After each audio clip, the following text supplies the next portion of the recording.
Selamat datang di Zayana Media.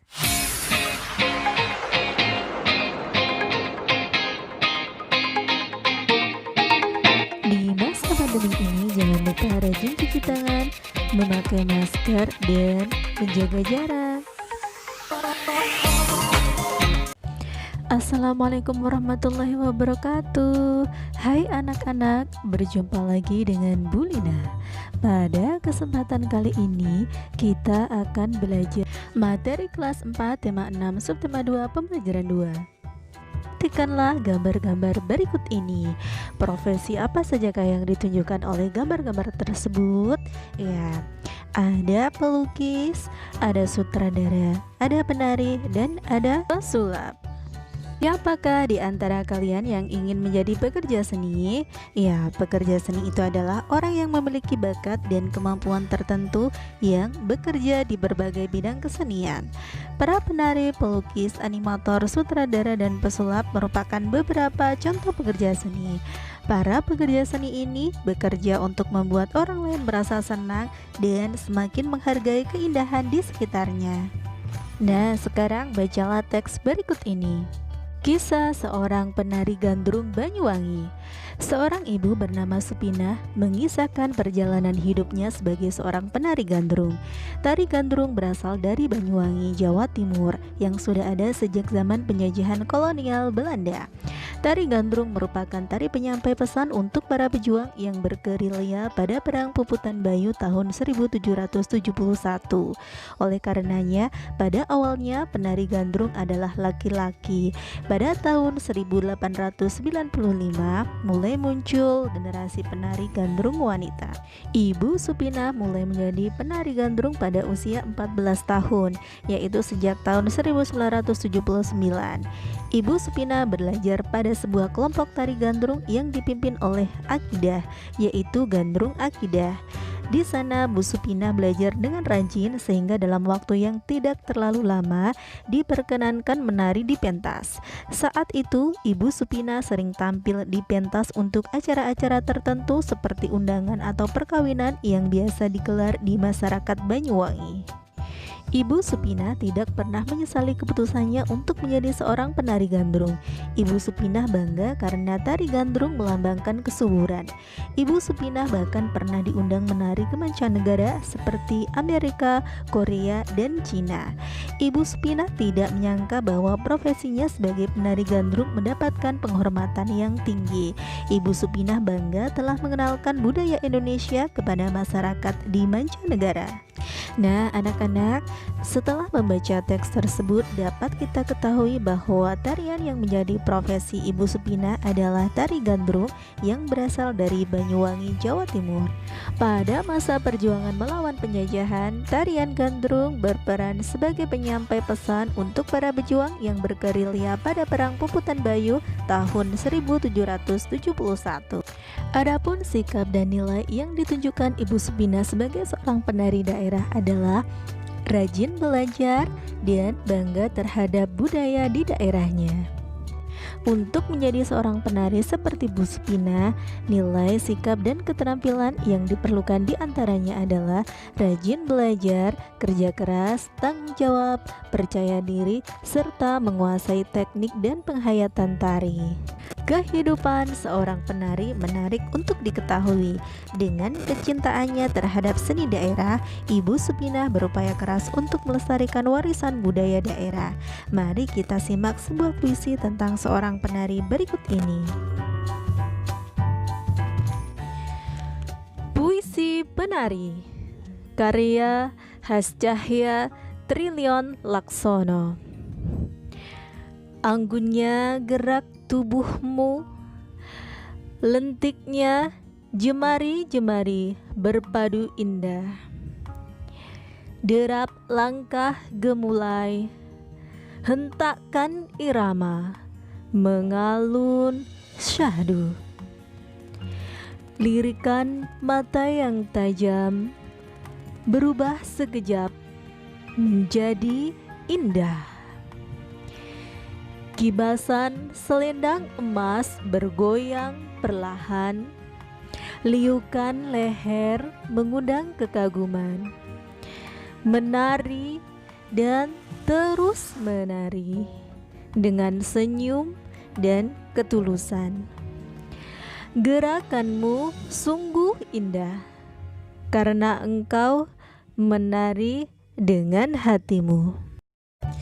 Nah, anak-anak, puisi yang berjudul Puisi Penari karya Hascahya Triloncaksono ini terdiri dari 6 bait dan terdiri atas 12 baris. Puisi tersebut menceritakan seorang penari yang menari dengan anggun, lembah gemulai, dengan penuh senyum dan ketulusan, serta gerakan yang sangat indah sehingga mengundang kekaguman.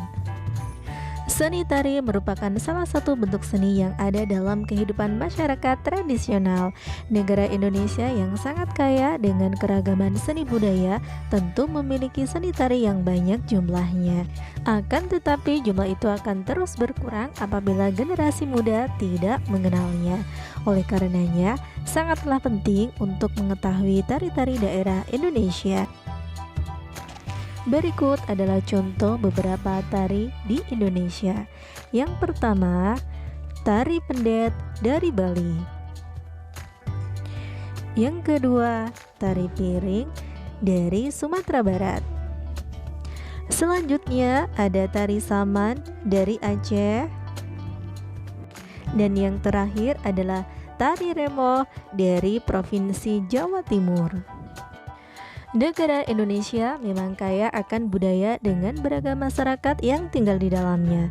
Sebagai negara kepulauan, Indonesia memiliki ribuan pulau dan perairan laut yang luas. Dengan demikian, Indonesia memiliki potensi sumber daya dari makhluk hidup yang hidup dan berkembang di dalamnya. Apa saja manfaat makhluk hidup di sekitar kita? Yuk kita simak bacaan berikut ini.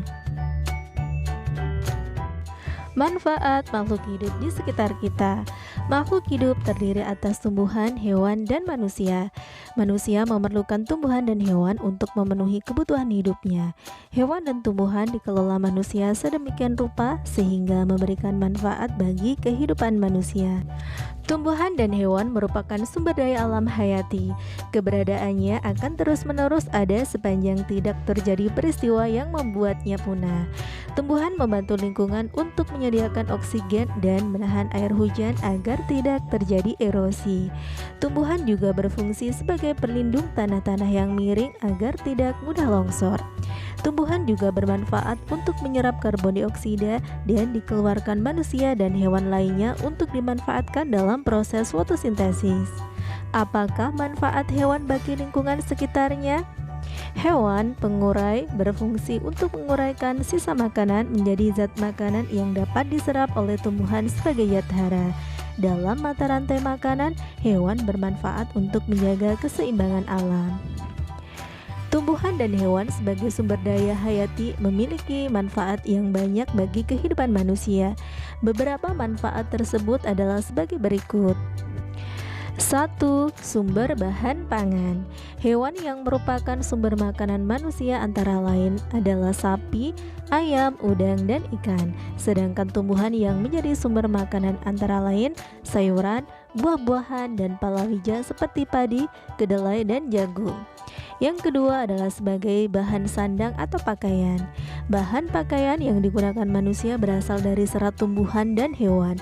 Contoh tumbuhan yang dimanfaatkan seratnya adalah kapas, sedangkan contoh hewan yang dimanfaatkan seratnya adalah ulat sutera dan domba. Serat-serat ini diolah menjadi benang dan kemudian dipintal dan ditenun menjadi kain. Manfaat berikutnya adalah sebagai peralatan rumah tangga. Banyak perabot rumah tangga terbuat dari kayu yang berasal dari tumbuhan keras. Beberapa contohnya adalah kayu dari pohon jati, cendana, mahoni, dan pinus. Dan yang terakhir adalah sebagai produk kesehatan. Tumbuhan dan hewan dapat digunakan sebagai bahan obat-obatan. Berbagai tanaman obat seperti kunyit, jahe, temulawak, dan kumis kucing dimanfaatkan sebagai obat. Beberapa jenis hewan juga dimanfaatkan untuk obat-obatan seperti kadal, kelelawar, dan cacing. Berdasarkan teks tersebut, maka kita dapat membuat sebuah peta pikiran untuk menjelaskan manfaat tumbuhan dan hewan terhadap kehidupan manusia. Perhatikan peta pikiran berikut ini.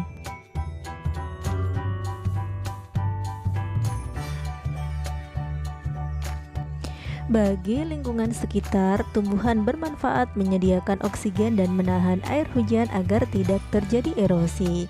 Tumbuhan juga berfungsi sebagai pelindung tanah yang miring agar tidak mudah longsor.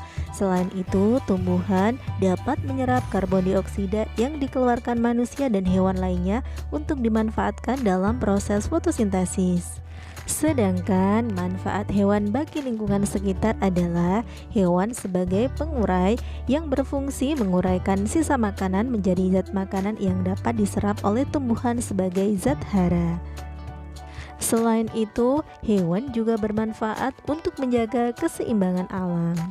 Di daerah yang tidak subur, tentu saja daerah tersebut menjadi gersang, udara terasa panas, dan sulit mendapatkan air. Hutan merupakan salah satu tempat hidup hewan. Lalu, apa yang akan terjadi pada hewan-hewan yang berada di hutan yang telah dirusak oleh kegiatan manusia? Ya, kalian benar, tentu saja hewan-hewan tersebut akan kehilangan habitatnya. Selain itu, hewan akan mati bahkan akan punah. Dan banyak hewan yang akan turun ke pemukiman warga sehingga dapat mengganggu aktivitas warga.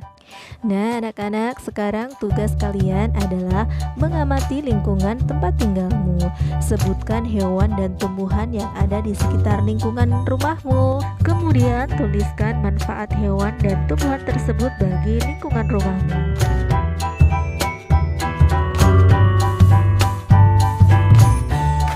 Anak-anak, cukup di sini pembelajaran kita hari ini. Sampai bertemu kembali pada kegiatan pembelajaran berikutnya. Wassalamualaikum warahmatullahi wabarakatuh.